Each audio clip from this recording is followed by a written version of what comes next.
मधल्या वेळेत खाण्यासाठी काहीतरी चटपटीत बनवायचं आहे तर मग हा चिवडा एकदा नक्की बनवून पहा. 100% खात्री आहे तुम्हाला खूप आवडेल. आणि हा खूप हेल्दी देखील आहे, कारण आपण यात मखाण्याचा वापर केलेला आहे, ड्रायफ्रुट्सचा देखील वापर केलेला आहे. चव याची खूप भन्नाट आहे आणि बनवायला हा खूप सोपा आहे, तसेच खूप झटपट तयार होतो.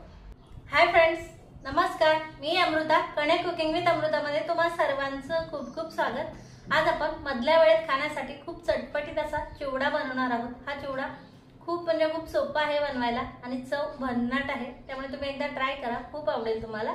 तर लगेच रेसिपीला सुरुवात करूया. त्या अगोदर तुम्हाला एक छोटीशी विनंती आहे, रेसिपी पूर्ण पहा आणि तुम्हाला जर माझी ही रेसिपी आवडली तर प्लीज रेसिपीला लाईक आणि शेअर करा. तसेच चॅनलवरती नवीन असाल आणि अजूनही चॅनलला सबस्क्राईब केलं नसेल तर चॅनलला देखील नक्की सबस्क्राईब करा. लगेच आपण चिवडा कसा बनवायचा हे पाहूया. तर चिवडा बनवण्यासाठी मी 1.5 वाटी मखाने घेते. मखाने आपल्याला एकदम कुरकुरीत होईपर्यंत भाजून घ्यायचे आहे. खरं तर चिवडा बनवण्यासाठी आपल्याला 1च वाटी मखाने लागणार आहे. माझ्या मुलीच्या टिफिनसाठी मला दुसरी रेसिपी बनवायची, त्यामुळे यातले अर्धी वाटी मखाने मी साईडला काढून ठेवणार आहे भाजल्याच्या नंतर. त्यामुळे तुम्ही इथे 1.5 वाटी मखान्याऐवजी 1 वाटी मखाने घेऊ शकता. मखाने आता आपल्याला एकदम लो फ्लेमवरती कुरकुरीत होईपर्यंत, छान क्रिस्पी होईपर्यंत भाजून घ्यायचे आहेत. मखाने 3-4 मिनिट भाजून घेतल्याच्या नंतर असे छान क्रिस्पी होतात. लगेच याचा भुगा होतोय. याला अजून 1 मिनिटभर मी भाजून घेते. मखाने आता व्यवस्थित भाजलेले आहेत. हे मी आता दुसऱ्या भांड्यात काढून घेते. त्यानंतर आता आपल्याला मुरमुरे भाजून घ्यायचे आहे. तर इथे मी 1.5 वाटी मुरमुरे घेतलेले आहे. मुरमुरे देखील आता आपल्याला लो फ्लेमवरती छान भाजून घ्यायचे आहेत, एकदम कुरकुरीत होईपर्यंत. तुम्ही जर नवीनच पॅकेट फोडलं असेल तर मुरमुरे कधी खूप कुरकुरीत असतात, पण कधी थोडेसे लूज पडलेले असतात. लूज जर असेल तर असे आपल्याला भाजून घ्यायचे आहे. मुरमुरे देखील आपले व्यवस्थित भाजलेले आहे. तुम्ही पाहू शकाल, दाबले की लगेच याचा चुरा होतोय. आता हे देखील मी साईडला काढून घेते.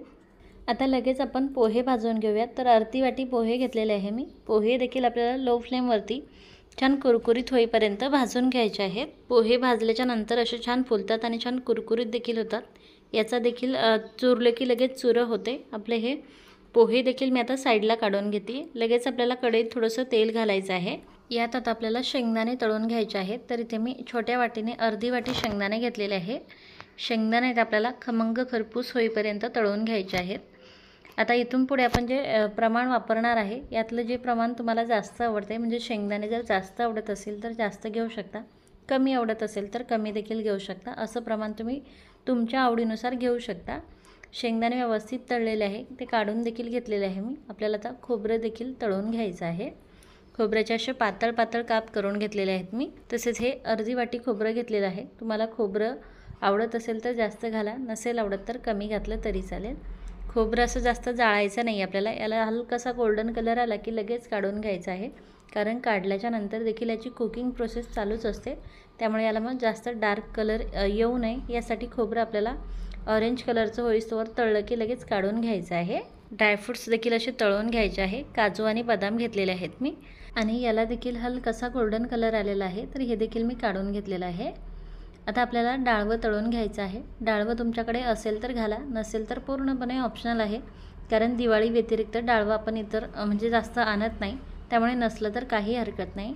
डाळव्याला देखील असा हलकासा गोल्डन कलर आलेला आहे, त्यामुळे हे डाळवं देखील मी आता झाऱ्यात काढून घेतलेलं आहे.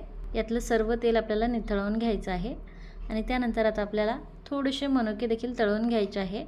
मनुके लवकर तळले जातात, त्यामुळे याकडे आपल्याला लक्ष द्यायचं आहे. तुम्ही पाहू शकाल, मनुके आपले छान तळलेले आहे. हे देखील मी काढून घेतलेले आहे. आता लगेच आपल्याला याच तेलात लसूण तळून घ्यायचं आहे. लसूण आपल्याला थोडासा ठेचून घ्यायचा आहे, म्हणजे अंगावरती उडत नाही. आणि जर उडत असेल तर तुम्ही यावरती असा झारा ठेवू शकता, म्हणजे हे डायरेक्ट तोंडावरती आपल्या उडणार नाही. लसूण असं सोनेरी कलरचा झाला की लगेच काढून घ्यायचा आहे. त्यानंतर कढीपत्ता घालायचा आहे. खास करून मला चिवड्यात कढीपत्ता खूप आवडतो, त्यामुळे मी यात खूप सारा कढीपत्ता घातलेला आहे, 1 वाटीपेक्षा जास्त.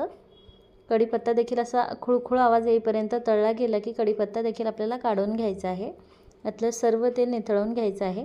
किती सुरेख कलर दिसतोय कढीपत्त्याचा, तुम्ही पाहू शकाल. आता कढईतलं सर्व तेल आपल्याला काढून घ्यायचं आहे आणि 1 टेबलस्पून म्हणजे 1 चमचाभर तेल फक्त कढईत ठेवायचं आहे.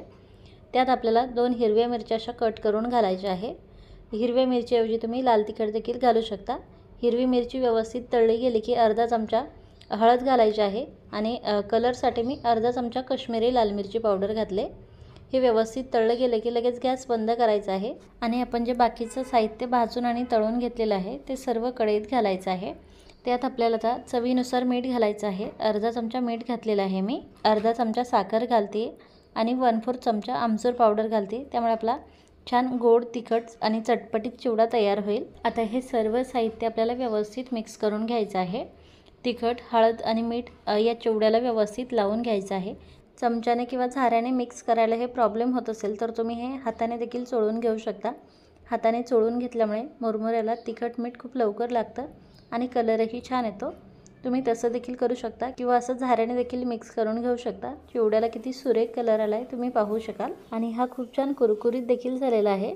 दिसायला देखील छान दिसतो आणि खायला त्यापेक्षा भन्नाट लागतो. तुम्ही एकदा बनवून पहा. कधी कधी मधल्या वेळात खूप भूक लागते आणि मग तेव्हा काय खावं सुचत नाही. त्यामुळे तुम्ही असा चिवडा बनवून ठेवू शकता आणि पाहिजे तेव्हा खाऊ शकता. आपण यात मखाने घातले तर मखाने लवकर नरम पडतात. त्यामुळे हा चिवडा जास्त दिवस कुरकुरीत राहत नाही. मुरमुरे कुरकुरीत राहतात परंतु मखाने नरम पडतात. त्यामुळे थोडा थोडा चिवडा बनवून तुम्ही हा खाऊ शकता. पण एक 10 ते 12 दिवस तरी हा चिवडा आरामात टिकतो, छान राहतो कुरकुरीत. तर नक्की बनवून पहा आणि कशी वाटली तुम्हाला ही रेसिपी हे कमेंट करून नक्की सांगा. आणि तुम्हाला जर माझी ही रेसिपी आवडली असेल तर प्लीज रेसिपीला लाईक करा, सबस्क्राईब करा, शेअर करा. Bye bye.